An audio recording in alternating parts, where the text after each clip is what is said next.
L'Assemblée nationale a adopté en En dehors du personnel des forces armées béninoises et celui des forces de sécurité publique et assimilées, la loi numéro 2022-28 prend en compte également les civils blessés, décédés ou disparus, impliqués ou associés par les forces armées aux opérations de maintien de l'ordre, de sécurisation ou de défense.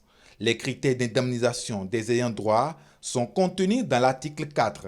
Selon les dispositions du dit article, les personnels des forces de défense et de sécurité et les personnels civils blessés bénéficient d'une prise en charge totale des frais médicaux. Ils ont en plus droit à une indemnisation. S'ils sont touchés par une incapacité permanente partielle, ils sont reconvertis dans la mesure du possible à des emplois adaptés. Vous venez de donner au gouvernement l'instrument qui lui permettra désormais de prendre en charge aussi bien les victimes que leurs ayants droit à juste titre.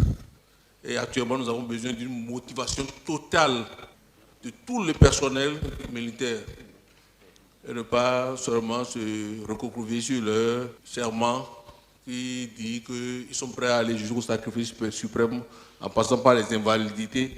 Je crois que ce texte-là vient rétablir une injustice. D'autres dispositions de la loi adoptée visent la protection et l'accompagnement des ayants droit des victimes ayant perdu la vie dans les missions de défense et de sécurisation de la nation ou dans les missions à l'étranger. Il est envisagé le paiement d'un capital de décès aux familles des personnes décédées ou disparues et la prise en charge de leurs enfants mineurs jusqu'à l'âge de 21 ans.